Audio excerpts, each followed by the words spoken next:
Assalamualaikum warahmatullahi wabarakatuh. Perkenalkan, nama saya Cahaya Wulandari. Saya dari kelas 9B. Saya absen ketiga. Di sini saya ingin bercerita horor. Saya ngalamin hal aneh pada malam hari.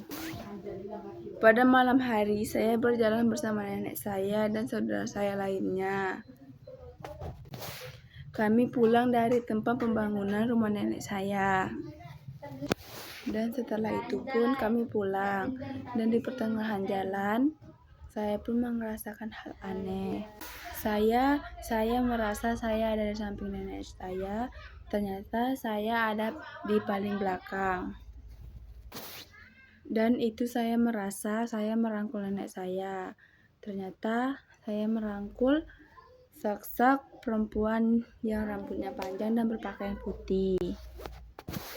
Dan setelah saya sadar itu bukan nenek saya pun berlari ke samping nenek saya. Dan saya bilang, "Nek, tadi Mbak merangkul cewek, Nek."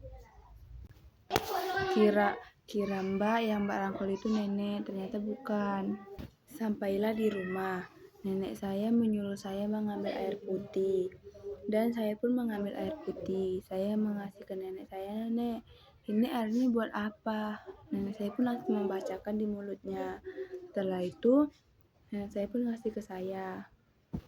Dan setelah nenek saya ngasih lagi air itu ke saya pun bertanya, "Buat apa airnya?" "Minumlah supaya kamu nggak ketegur." Jadi pun saya minum. Kalau kata orang Melayu, ketegur itu supaya yang nggak bisa tidur kayak orang. Dan besoknya nenek saya tanya ke saya, "Kayak mana tidurnya? Ada yang ngerasa keganggu apa enggak?" Jadi saya bilang, "Aman kok, Nek." Dan nenek saya pun langsung bilang ke kakek saya, dan kakek saya pun langsung memanggil saya dan bertanya, "Bagaimana kok bisa kamu merangkul barang yang gak bagus itu?" "Ya, soalnya mbak kira mbak merangkul nenek. Ternyata yang mbak rangkul itu bukan nenek, tapi sosok cewek putih rambut panjang." Dan dari kejadian itu pun kakek saya marah saya keluar malam-malam. Dan kakek saya pun setelah itu tutup pintu jam 9 malam.